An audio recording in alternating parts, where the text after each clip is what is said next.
Just starting the stream a little bit early, just to give you a chance to get stuck in. Hopefully the microphone is working correctly, but I'm just going to take at least half the cover off this 16. So just as you were, this is of course an FX1 cover, which kind of fits on the 16.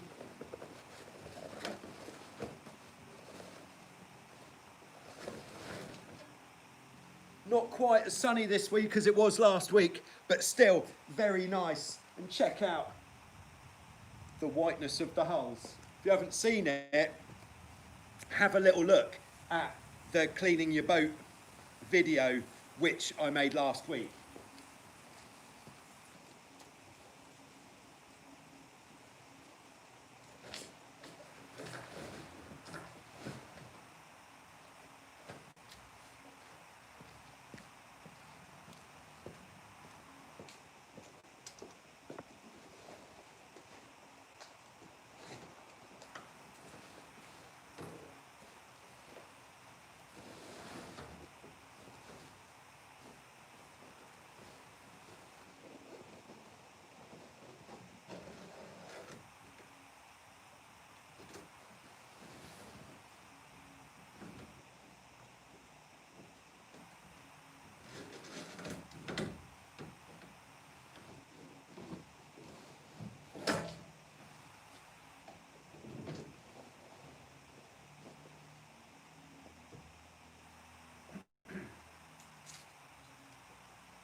Yes, hello, Joe here for Joyrider TV, back with some more. Hey, Steve-O, twice in one day. I know, who is this guy and what is he on about? What a buffoon. But, I don't know, I think it's good to get it all done. Hello, Pierre, bonjour, good morning, and welcome to this live Q&A, the last one this year before Christmas. I did say earlier, perhaps it was in Show Us Your Cat, that I wasn't going to do one next week, but I probably will. Oh, hello, Breeze. Breeze. Hi, welcome on board. One Shoe Phil, yeah, One Shoe Phil is here, hopefully with two shoes, one on each foot, or perhaps if he's indoors, perhaps he's enjoying himself in socks, or maybe a pair of slippers. Hello, Martin. Salut. Good that everybody could make it. If I missed anybody, no, that's everybody so far. Well, I'm just doing a few preparations. I've kind of come in running because I just finished another live stream, which was doing some music. And that's on a Facebook page called Music in Felixstowe. If you want to check that out later on, Music in Felixstowe is the name of the Facebook page. Just go over there and you'll see my smiling face wrestling a guitar and making it whine like some sort of animal that's been caught and he didn't want to be. Hello, Chris, wearing Joyrider.18 t-shirt. Yes, great stuff. In fact, Chris's Joyridertv.18 t-shirt, I think it's one of the best ones that I've done. If you don't know about these custom shop t-shirts, I basically take like a general outline of what your boat would look like, whatever class it is, and then I take a photograph and colour match the sails so that it's quite an accurate representation of your boat, adding your sail number or perhaps a boat name, things like that. And Chris's dart, whoa, that was good. I even put the stripes on the hulls. Now that is strong. Oh, if you could let me know, by the way, not that I'm going to do anything about it if it's not working, is the microphone working or are you getting tappy on the screen when I'm scrolling? That would be good to know. Hello, Chris. Nice to have you on board. Tap. Failed. So I think out of the last 5 weeks, that's 2 where I succeeded with the microphone and 1, and the rest where I didn't.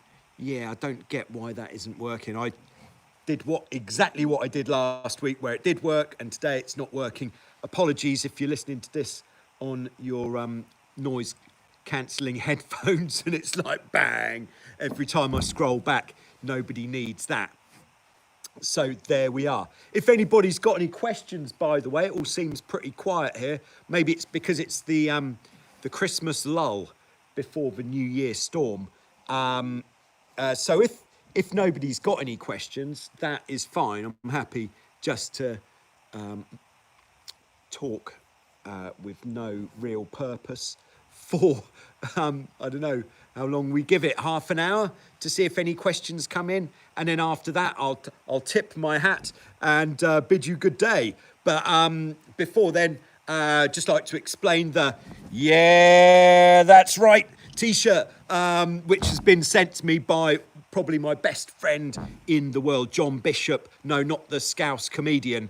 This is John Bishop, who has got a YouTube channel where he is doing kind of what I'm doing, but not about boats. He's doing it about skateboarding. So if you are looking at working on some skateboarding tricks, or if you like this style of delivery but want to see it in with the topic of skateboarding, check out John Bishop, that's Jon Bishop, on YouTube. Tune in and he'll say, "Yeah, that's right," kind of like that. We hung out a lot over the years and he worked on the Wildwind Beach, which I dare say is not where he learnt his skateboarding skills. But you do see him take a few knocks, which I think, all right. Steve-O says, as you know, I'm having some work done on the FX1. Yeah, Steve-O's having some work done on his FX1. He has discovered after some time of ownership that there were some repairs on the boat which perhaps weren't the highest quality repairs in the world. So he stripped it back and then taken it to a chap on the East Coast in, I think it's Harwich, where is Andy Webb, who is one of the top boat guys, they're just boat guys in the UK. He is pretty much responsible for the Hurricane 5.9 revival in the UK.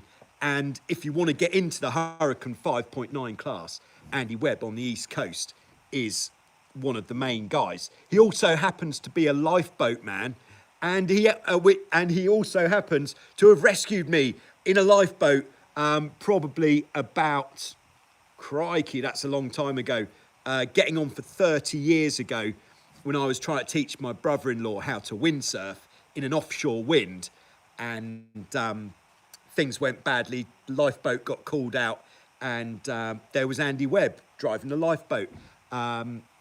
Yeah, great guy. If you need some work done in Essex, there you go.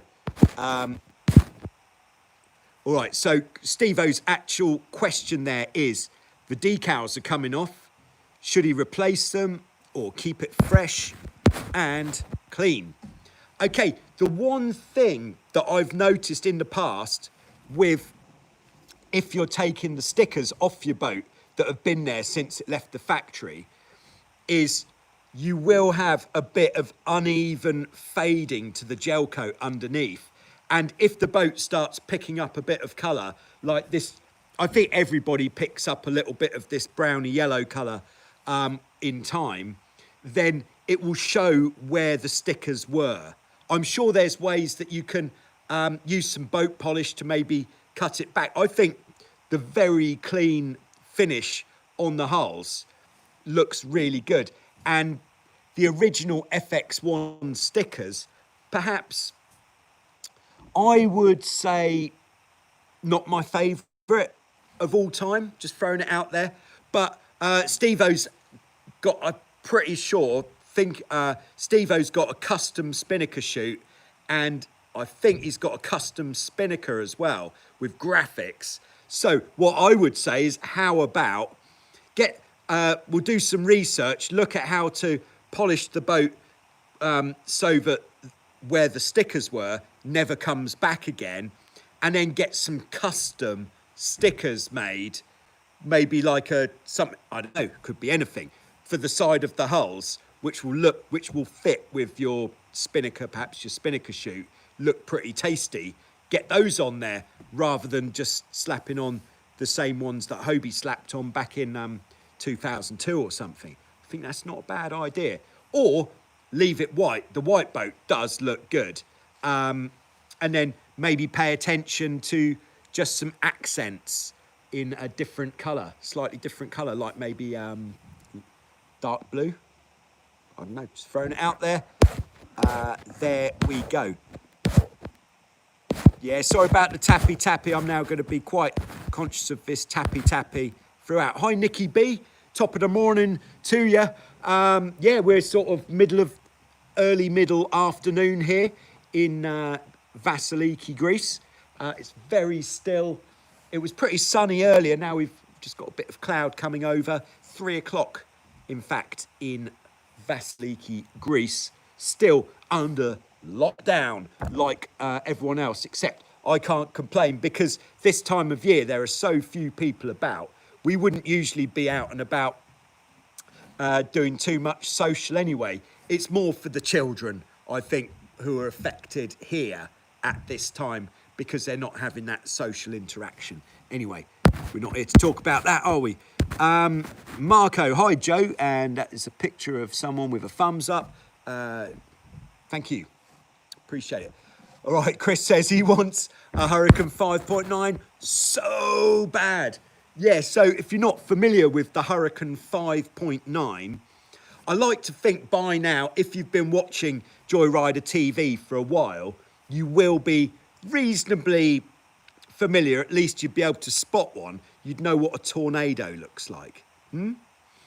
Yeah, so the Hurricane 5.9 was designed back in something like 92.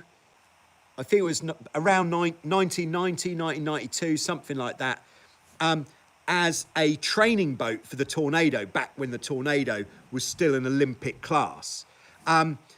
It's the same length as a Tornado. It's got a similar size rig as a Tornado. However, it is a lot narrower than the Tornado. I believe the 5.9 is 2 meters 40 wide, which is the same width as a Hobie 16, a full 60 centimeters narrower than a Tornado, whereas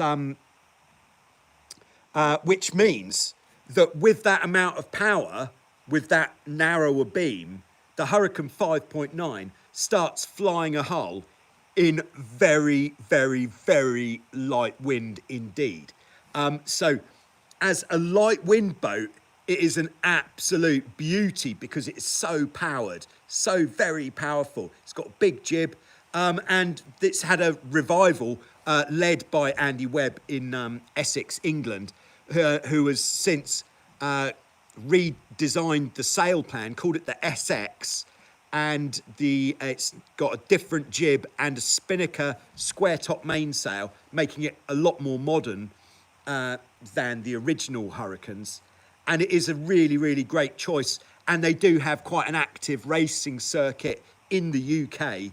And it's an absolute beast for the long distance races as well, because it's so quick. I think it's got the same yardstick, or maybe just a shade slower than a Tornado. So very quick. But although it's so powerful, it's still feasible to sail it when it's blowing, because it's got a very powerful downhaul. You can really flatten the rig off and just give it some juice. That is a quick boat, and you can pick them up for not too much money, because as well as being quick and the juice and all that, it's pretty old. If it's from 1995, let's say, that's 25 years old. And is it? It is.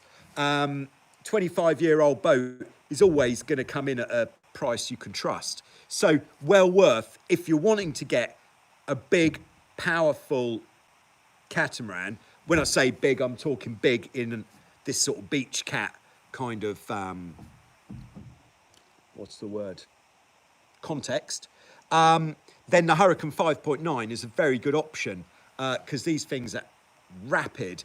And also, if you are limited when you can go sailing. It means if there's not much wind, you can still double trapeze, fly the hull, and go absolutely flying past almost everything else on the water. Definitely a double-handed boat though. Not, you could single-hand one when the wind's really light, but you'll be restricted there. There you go, Andy Webber's AW sailboats. If you either need some repairs done, or you've got a Hurricane 5.9, or you are needing some parts for your boat. Lovely. Yeah, I think that's about the size of it. Pivoting centreboards like the Tornado on the Hurricane 5.9 as well. But the benefit and the reason why it's 2 meters 40 wide is so it's really easy just to chuck it on a trailer, put it behind your car, tow it to the event. Whereas with a Tornado, you need to have a tilting trailer. When I go to the Worlds next year, hopefully it will be on, I will do a whole feature about people's trailers. You should see the wizardry that goes on in the trailer park in the Tornado fleet, where people have done all sorts of things to avoid having to take their boats apart. A lot of the people coming from Switzerland, oh my goodness, you need to see that. All right, let's scroll back. I believe there's been some coming in. Yeah, thanks for joining this afternoon or this morning or whatever time of day it is. And good luck in this festive time to everyone.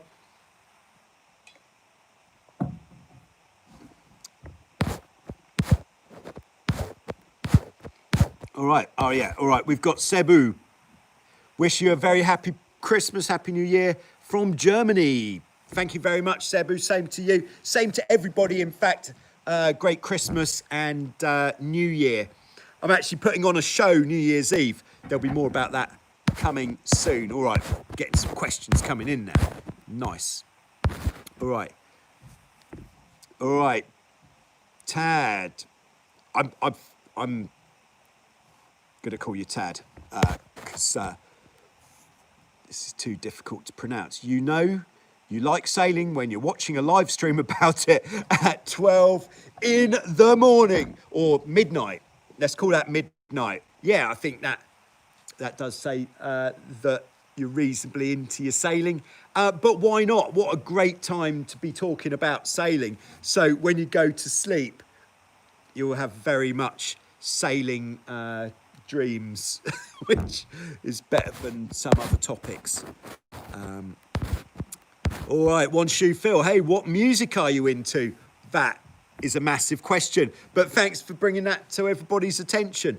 I like almost everything, but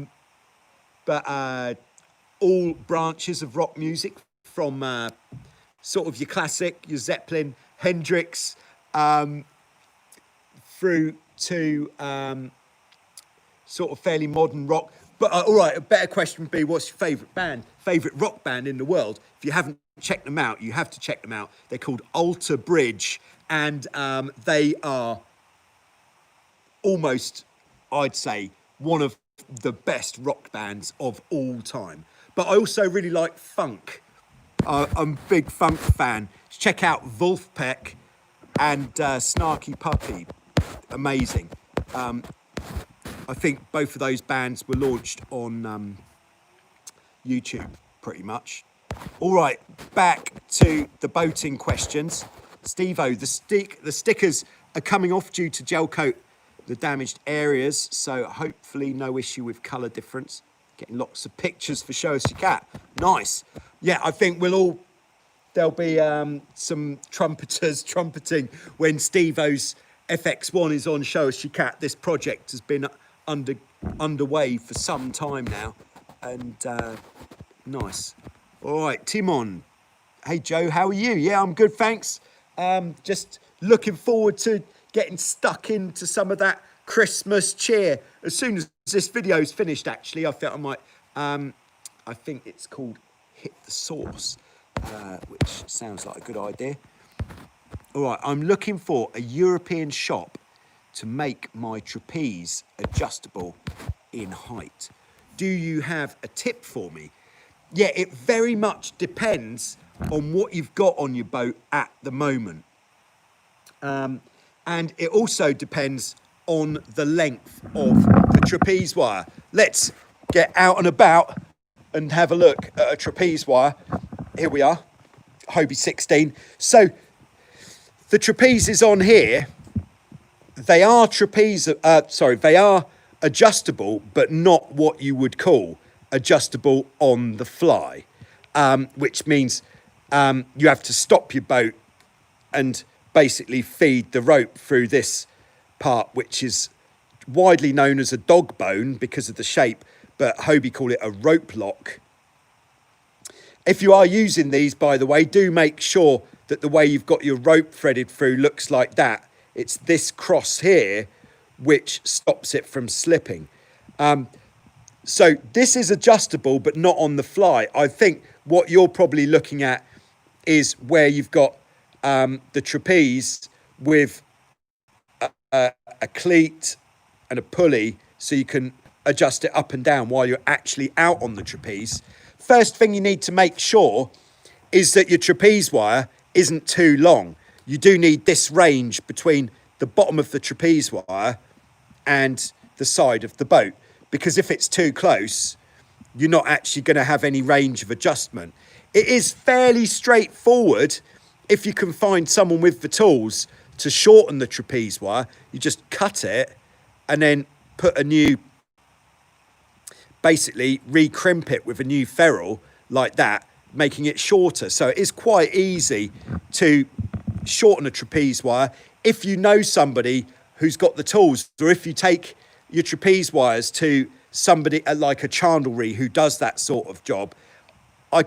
It would be scandalous if they charged you very much money to do that. So you'd need to work out how much shorter you want them, and maybe with a marker pen put a mark on the wire for where you want the bottom of it to be.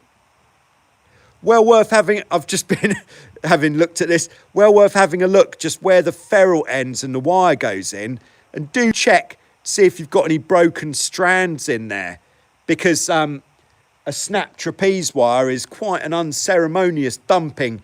And also, if you snap your trapeze wire, while you're out on the trapeze, you're going to be hooked in, obviously, but if you fall in the water, boat still sails, the elastic is going to snap, and then chances are this is going to come unhooked from your harness, which actually means you're going to lose all of your trapeze adjustment gear, whatever it is that you've got, which is quite an inconvenience, can be quite costly. So do really double check your trapeze wires, and that is the spot, sorry it's a bit blurred, where you want to be checking that sort of thing.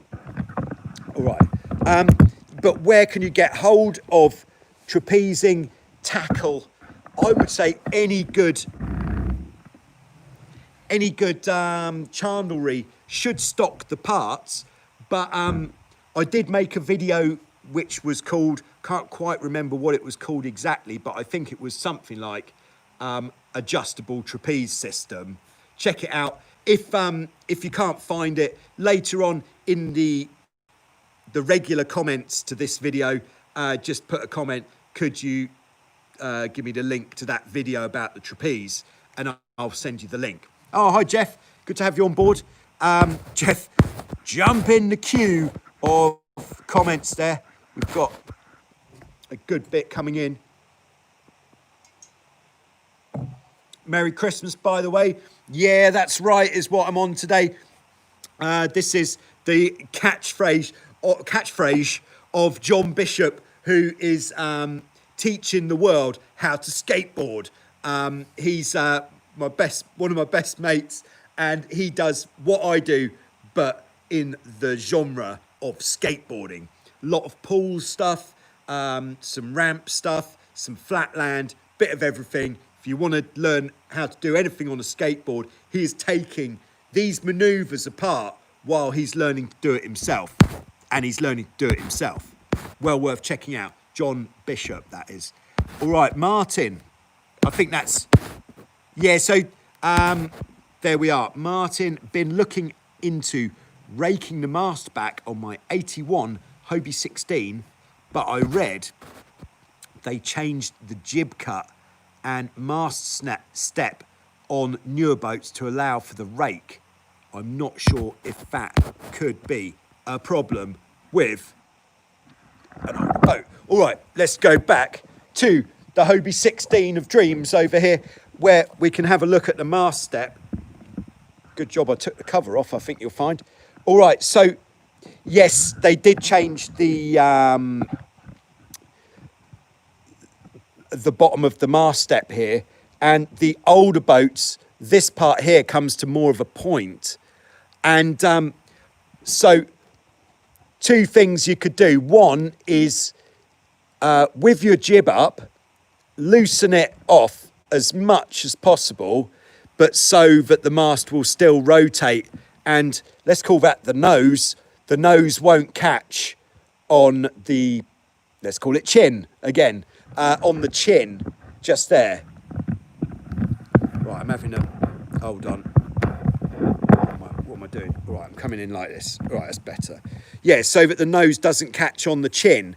And then if the nose does catch on the chin with the desired amount of mast rake that you want, now this is going to sound extreme, but I dare say this is what people do, is just take a hacksaw and cut the end off your nose, cut off your nose to spite your mast rake. Yeah, which is going to make it a little bit less secure when you come to drop or raise the mast. So you'll definitely need to just have a look at that. But that is how I would address the mast base. That would appear to me to be a better idea than to replace the whole lot. Because when you open your mast up, what you're doing is you are increasing the risk of having a leaky mast in the future. And as we know, we do not want a leaky mast. So that is with the mast rake. But while you're doing it, you could also look at the cut of your jib. And what you're looking for, this is where the jib would be, it's not just a tree. What you're looking for is the bottom of the jib and the leech, the back edge of the jib have got a fairly even tension. That is what you could call the sweet spot for the jib sheeting angle. So it'll be the sheeting angle on the jib. So those are the things that you'd have to take a look into. And I'm sure that you're right, that there is an amount of mast rake that you get to, where if you go any more, if you bring your mast too far back, what would that do? It will mean you can't get any tension in the leech of the jib at all, which would mean you'd want to move your jib sheets right the way up on that clue adjustment plate. So yeah, have a look, experiment, send me some pictures if you like. All right, scrolling back. All right, just hydrating. Chris says maybe a video on trailer maintenance, bearings, etc. Yeah, I think that is something that I should really do, but it's not something that I really do. But it should be something that I should do, but it's not really something that I do. So I tell you what, I bet there are a world of videos out there about trailer maintenance. In this off season, as we could call it, I'm not kind of looking for things to make videos about. I'm quite happy, especially now we're getting to the festive section of the winter, just to kind of let it ride a little bit without making too many videos at the moment, as I'm sure you've noticed. Just carrying on with the Q&A and the show us your cat, because what I don't want to do is make any videos about stuff that I don't really know about myself. The reconditioning the tornado mast video was kind of like poking in that direction, where I didn't really know what I was doing, and I had to watch several other videos to learn what to do. but the outcome was pretty good, which is why I felt confident that it would help people who were doing a similar job. And I dare say I could do that with trailer maintenance. If I do it, I'll make a video. Let's put it that way. All right, we've got Airfix King. Woohoo! Airfix King is with us. Used to love the Airfix. If it's the same Airfix that I used to love, used to have them hanging off my ceiling. In one recent video in Show Us Your Cat, when you talked about the Sprint 15 and its history, you actually called it the wrong name. Oh, original name was, of course, the Spark. Yeah, oh, did I get that wrong? Yeah, I used to work with a chap at Grafton Water in the UK who was the Spark and then the Dart 15 national champion in the UK. So shame on me for getting that wrong. Sorry about that. Yeah, so it was the Spark first. And then, so back in the early days of the Dart catamarans, there was the Spark, which was the 15, the Dart, which was the 18, and the Stampede, which was the 20. And then it went on. The Dart became the Dart 18, the Spark became the Dart 15, and then the Stampede became the Dart 20. But the Dart 15 has been renamed a few times since then. There was a version called the Sting, which was a more pokey version of the Dart 15. And then it's now known, I believe, as the Sprint 15. But having not been involved in that scene at all since the 90s, I can't actually remember which one is which, because there's you sit on the boat, no trapeze, then there's you have the trapeze and the jib and you single hand, or you have the trapeze and the jib and you double hand it. Yeah, there we go. Tom, how important is the mast rotation? What is the purpose of it? Many boats have it just like the Dart 18. My Dart 15 does not have it. Yeah, this is, we're also going to unearth a little gap in my knowledge about the Dart 15. I don't know if the Dart 15 has what's called a spanner bar. Let's go back over to the boat. A spanner bar and a mast rotation line. So what a spanner bar is it kind of it works like a spanner. It's a metal bar that comes back, kind of like a wishbone shape, comes back to about yay, and then off that metal bar, you'll have a line that either goes to the boom, or in the case of the Dart 18, it goes to the clew of the sail. The point of the mast rotation spanner and line is to stop the mast from rotating too much. This is taken care of on the Hobie 16 by the nose and chin arrangement, or on the later boats by these little notches in the mast foot, which when they get to here, they can't actually go any further. So that stops the mast from rotating too far, which means the mast will always rotate to the optimal angle on the 16. But on some boats, it has adjustable mast rotation. But how important is it on the Dart 15? I'm pretty sure the Dart 15 doesn't have stoppers like on a Hobie 16 to stop the mast from over-rotating. Does it have a mast spanner? If anybody knows this, you could answer just now, and that might shine a bit of light on this topic. Thanks for asking there, Tom. I don't actually know. That would be my short answer. But on the Dart 18, this line has to be a very specific length as well.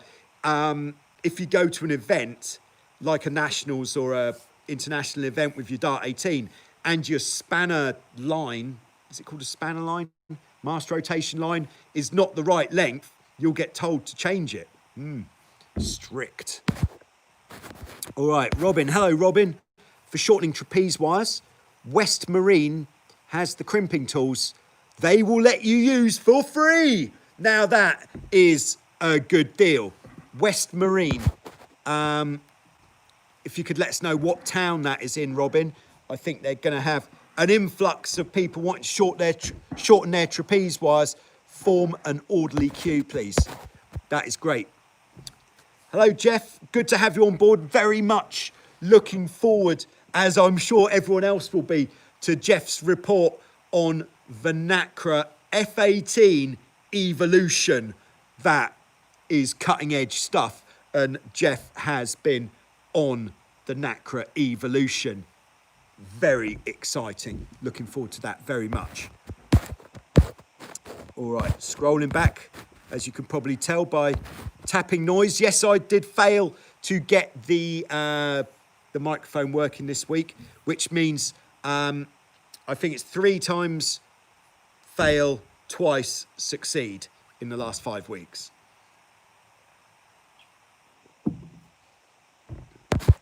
All right, Oscar, thanks for tuning in. Nice to have you on board. I own a Hobie 20 Miracle. Should I buy a Hobie 16 as my second catamaran? Well, I think you know what I would say to that. Number one, are you allowed? Is there somebody perhaps in your life who is going to say, no, you're not buying another boat, in a voice similar to that? Because that's how other halves always speak. I would say that the 20 and the 16 are very different animals, and they do tick some very different boxes. But both are primarily double-handed boats. I would say my short answer would be yes, get a 16, because the 16 is the best fun you can have on the water with or without somebody else. Maybe the 14 comes close. Oh, there's a, sorry, news just in. Robin says that it sounds like what Robin is saying is there is a network. Do you call it a network? There's West Marine shops in a lot of different towns in the USA. So there you go, news just in. But yeah, the 16 is so much fun, and they do last for a very long time, as we're seeing on Show Us Your Cat. And yes, it's worth having. Perhaps with the 20, you perhaps need crew who's got a little bit more experience than on the 16, where you could take out somebody who's never been on a boat before in a reasonable amount of wind and you'd be all right. Whereas the 20, they possibly would want a bit more experience. But the things to consider is, are you going to use it? Now, I'd say that's number one. Rather than are you allowed, can you afford it, have you got somewhere to put it? Are you actually going to use it?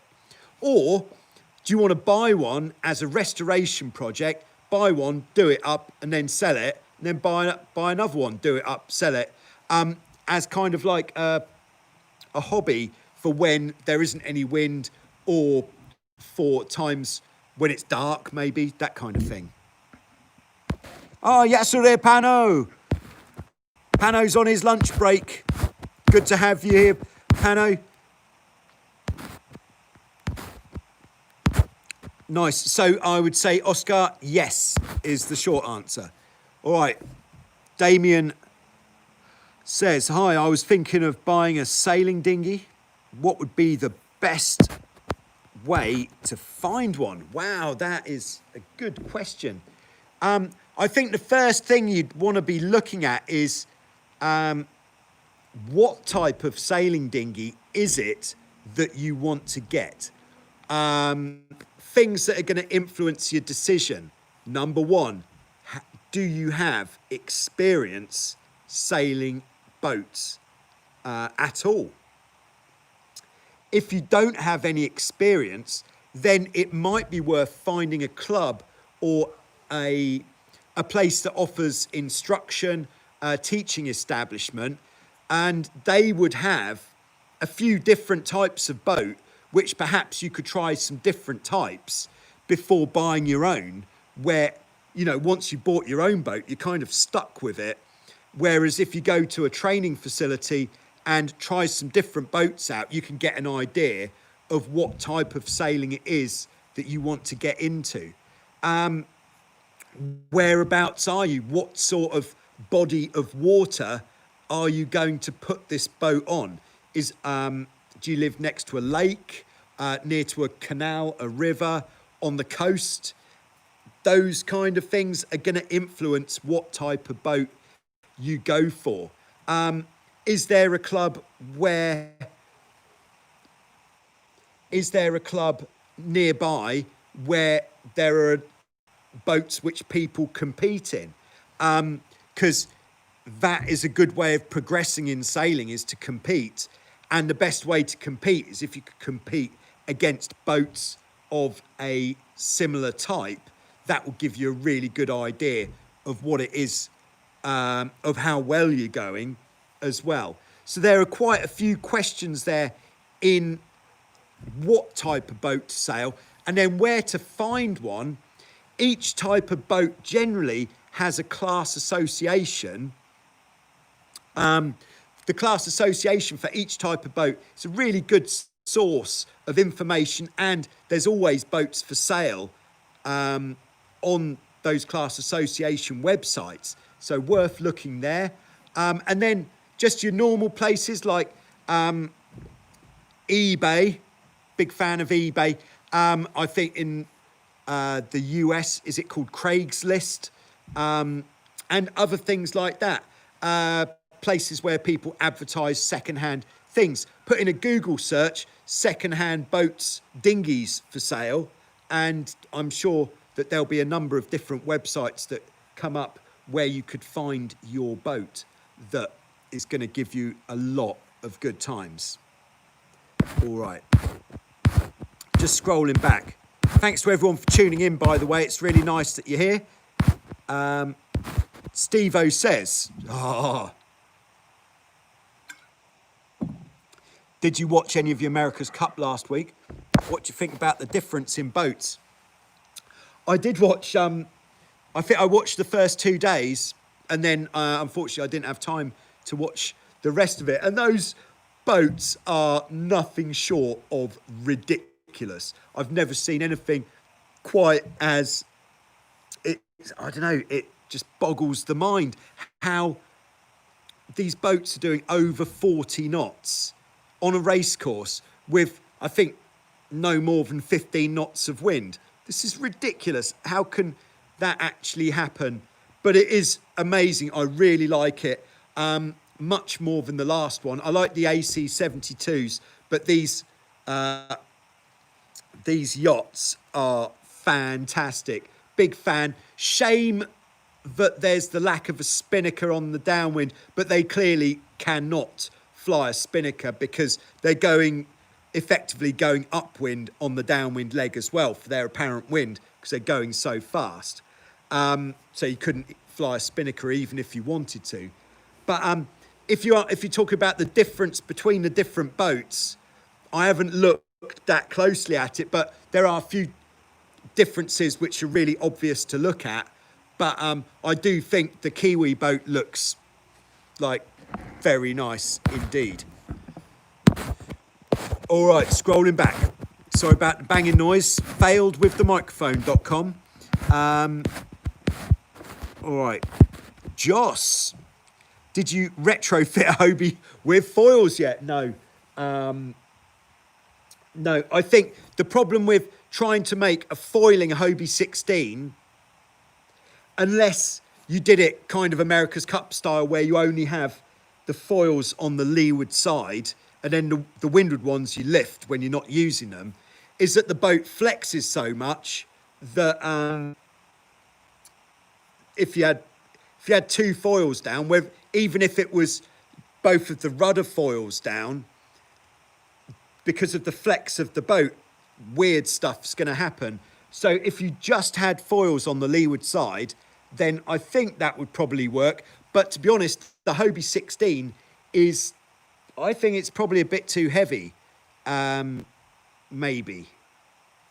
Don't know. But no. Short answer, no. All right, scrolling back. All right, Rob. Oh, yeah, that's Robin with the West Marine crimping tools.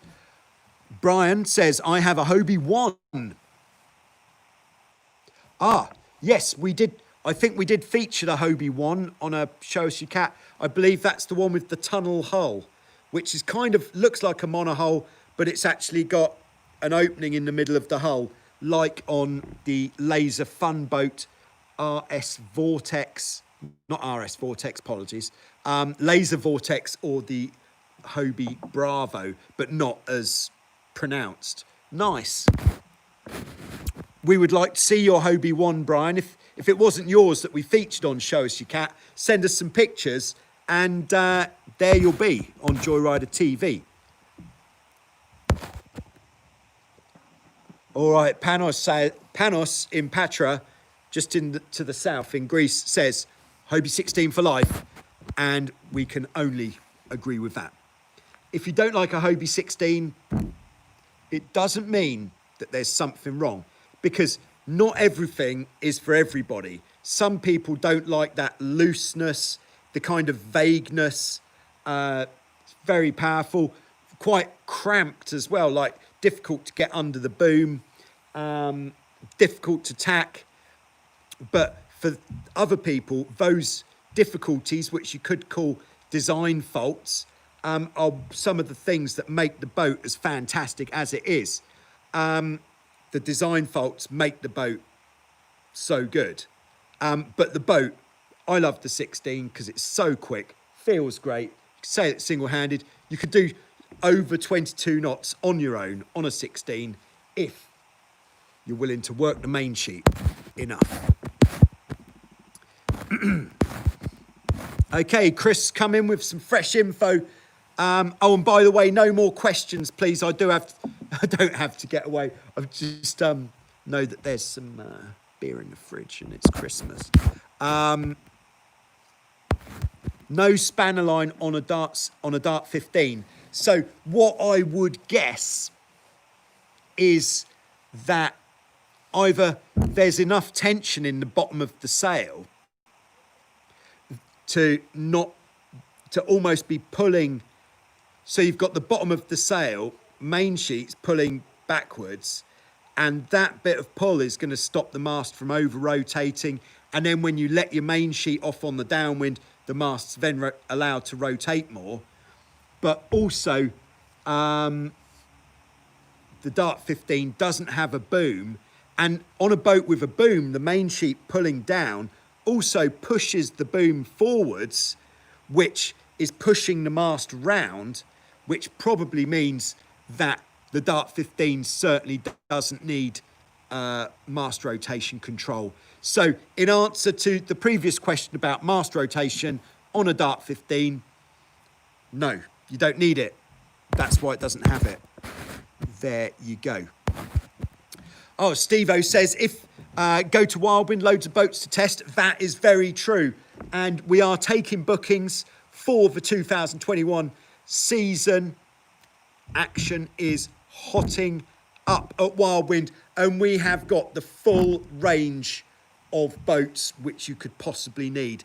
For every level of sailor, if you've never sailed before in your life and you want to sail monohulls, boats with one hull, or if you've never sailed before in your life and you want to sail catamarans, we've got that covered.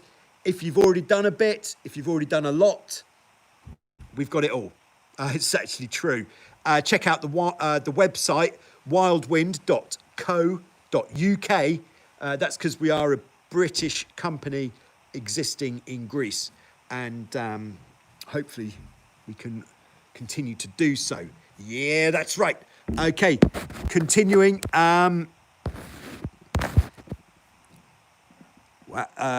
Twisted Sorcerer, hi.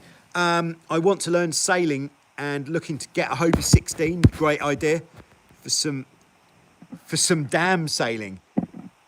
As a noob, is this a good idea? When you say dam sailing, do you mean dam sailing? Or do you mean sailing on like a reservoir next to a dam? But the Hobie 16 is quite powerful, and it is more difficult to sail than other types of boat. But if the Hobie 16 is the only boat you've ever known, then you won't feel that it's really difficult to sail. You'll just think this is what sailing is. But with the correct technique, the Hobie 16 can be very positive in the way it responds to your actions on the boat. So it's not a ridiculous idea to start off with a Hobie 16. But what you do have is, with a boat that's more powerful, like the 16, you, to start with, will want to be only going out when the wind is lower. So in less wind, because if you go out without enough experience on a boat like a 16, when there's, say, 15 knots of wind, you're gonna get in trouble. That's the bottom line. You're gonna get in trouble unless you're extremely lucky. Trouble could mean you capsize. Trouble could mean that you're unable to turn the boat round, you can't get back.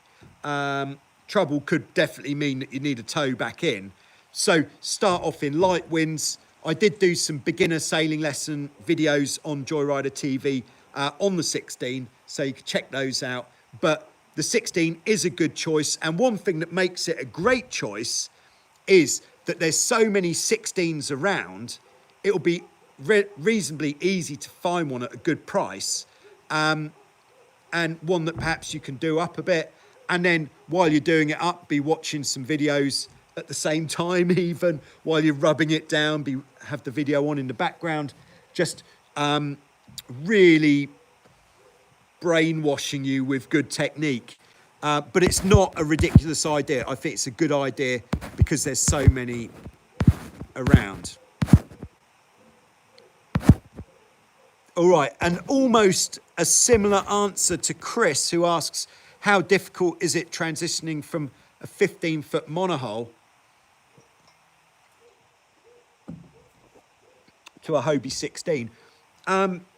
Not that difficult at all. Kind of similar to what I was just saying to Twisted Sorcerer, but perhaps you'll be entering at a slightly higher wind range, but all the information on how to do it is there.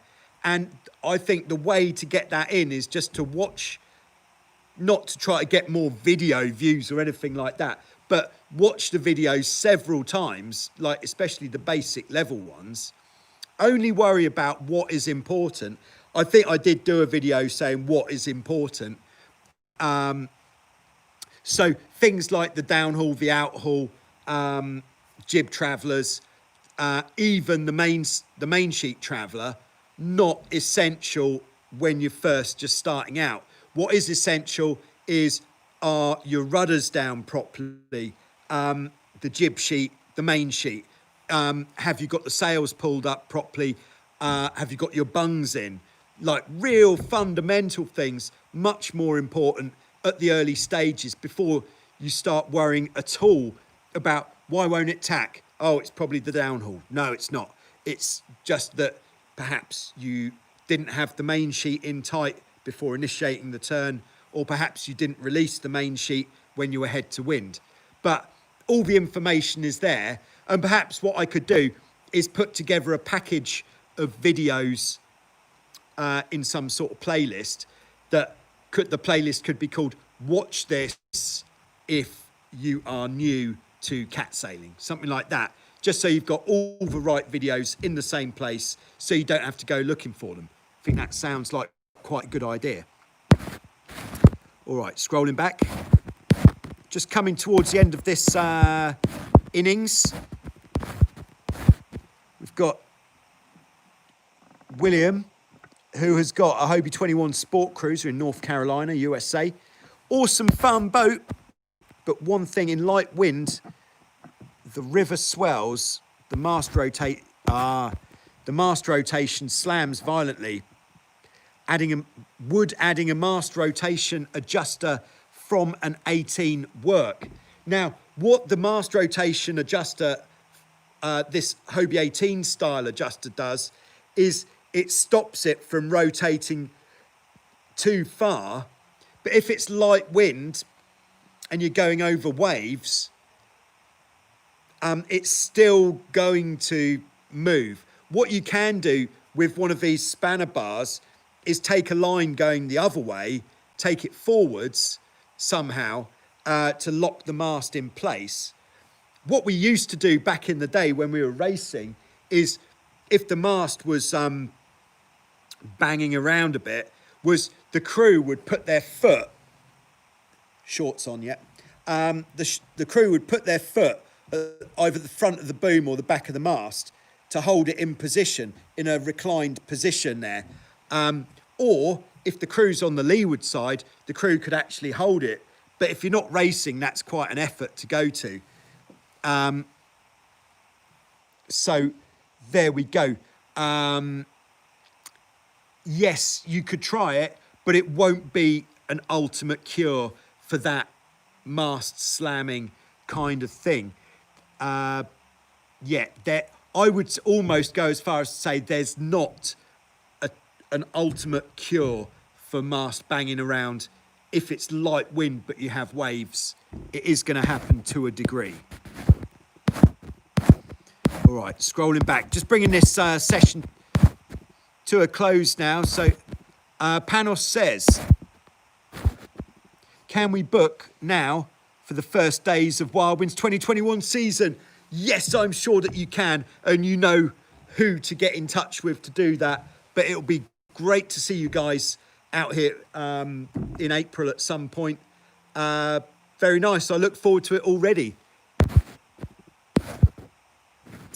All right. Perhaps at this stage in the game, if you haven't yet, if you could just hit the like button just to help other people find this video who couldn't be here at the time. All right. William also says, what is your opinion of the 17 with wings? Might have one. Oh, I have one and might restore it. Yeah, the Hobie 17 is an absolute, it's a great boat. Well worth the restoration project.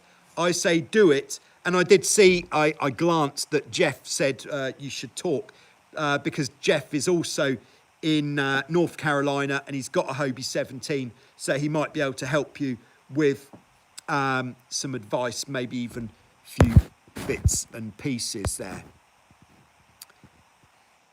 Oh, so Brian has added, he has a Hobie 1.6, Hobie 16. I thought he was saying he had a Hobie 1. Ah, Twisted Sorcerer, yes, sailing on a dam/lake. Okay. All right, William also asked, do you know 4 guys from Brazil sailed Hobie 20 Winds sport cruiser around Cape Horn? I haven't seen that. No, I'll check that out. Thanks for the heads up. I'll take a look at that. It sounds like the sort of thing that I might enjoy. Thank you. Brian says, I have a Hobie 16 with one hull, 20 pounds. Oh, 10 kilograms more than the other one. I think the foam is waterlogged. Ooh. Should I cut a hole in the hull to get the wet foam out?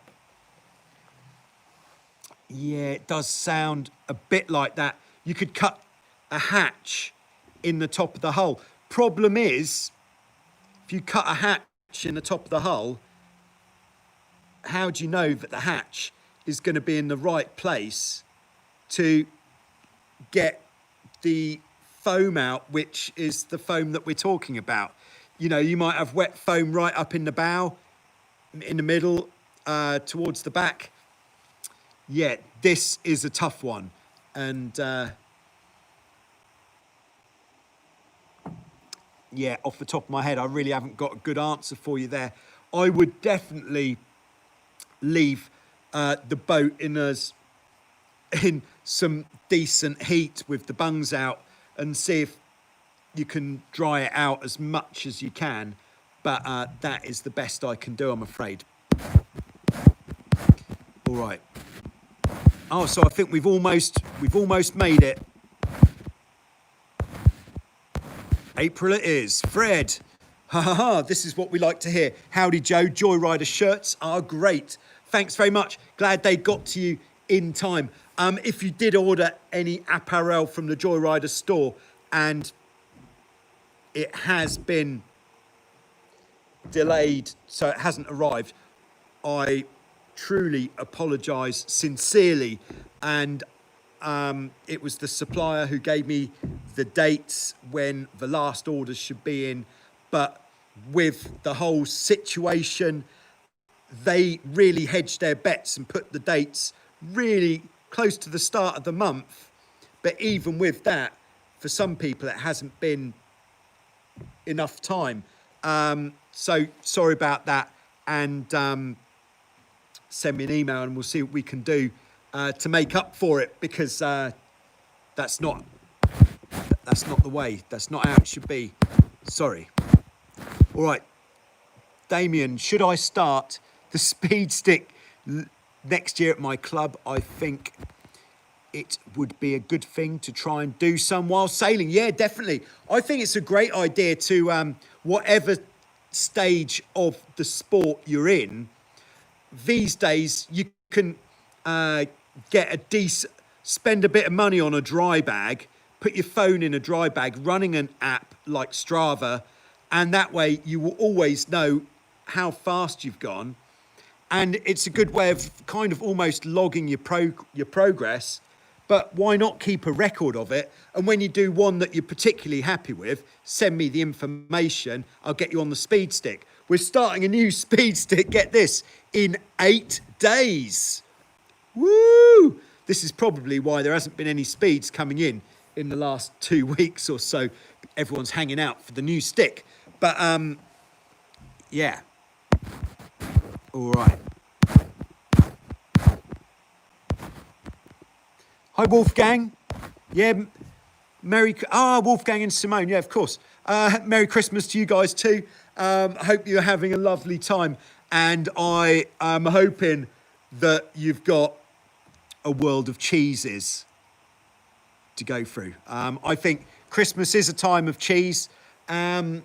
Lots of different cheese, not necessarily just the strong stuff, different strengths, styles, and firmnesses. But just remember, please, when you're out there, don't nose the brie. No need for that.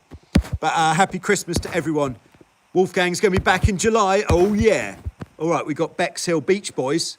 Hi, Joe. What's the best way to get the tramp off a Hobie 16 pylon? All right, I think you probably mean off, to take the trampoline off the boat is basically what you're saying.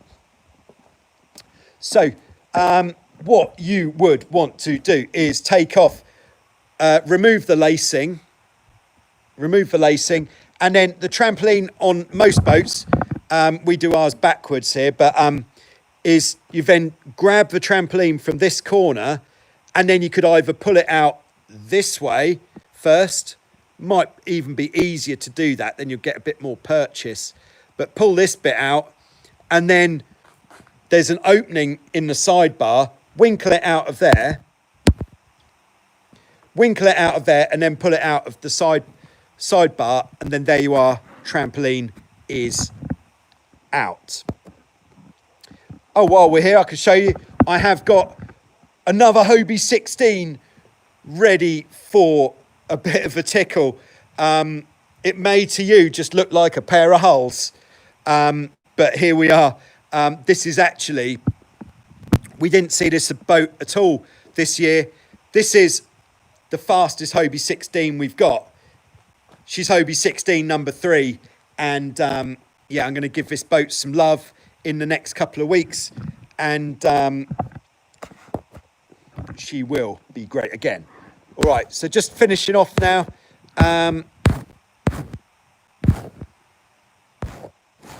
Robin says new sailor playlist would be amazing. Yeah, I'll do that.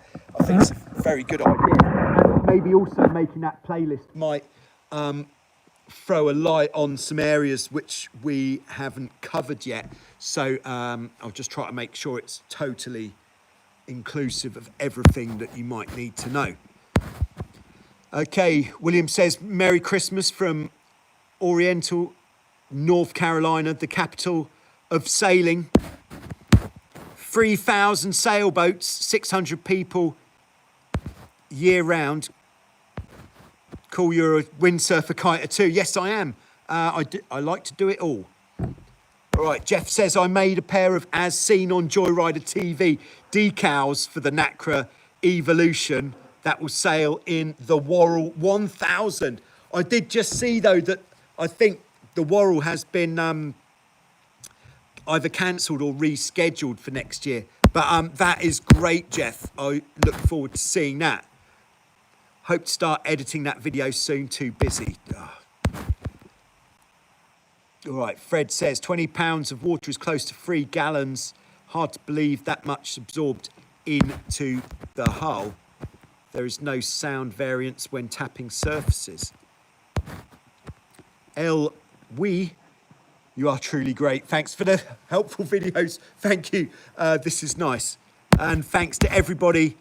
Thanks for all you do. Oh, man, you inspire so many. Happy and helpful on the water. Ah, and here we go. Oh, this is, we'll finish off with a nice one from Captain Twisted Sorcerer here. What is the difference between a French Hobie and a normal one?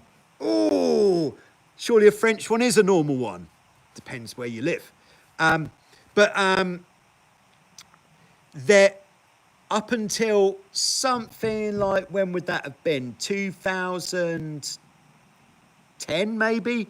There was a slight difference in the construction, but then the guys from the American Hobie factory, I'm pretty sure, moved in at Hobie Cat Europe and changed the manufacturing process. So the European boats are, since 2010 or so, being built in the same way as the American boats. And then the biggest difference between the two is the mast.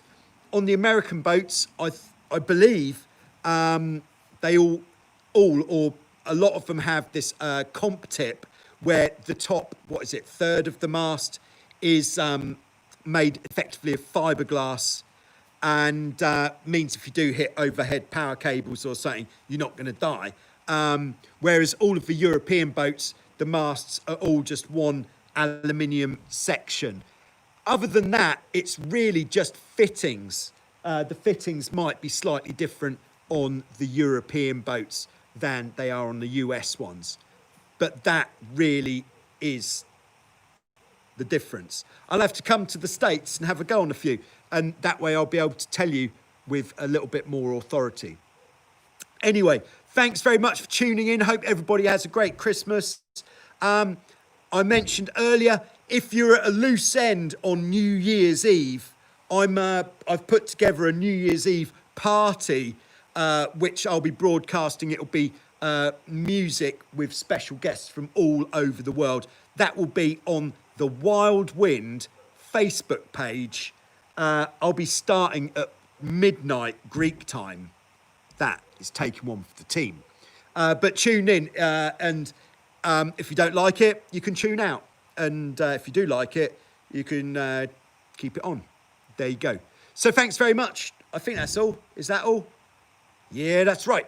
Okay, so I'll see you on... if anybody's got any pictures for Show Us Your Cat, even if you've been featured before, we're looking a bit thin for this Sunday. Or, no, Show Us Your Cat is going to go on. We haven't missed one yet. Yeah, so if you have got any pictures of your boat, perhaps if you've been doing some work to your boat and you've got some updates, that would be great. Thanks. All right, cheers, Martin. I will do that. Yeah, see you next time with some more Jingle Bells. Thank you. It doesn't want to stop. It doesn't want to stop.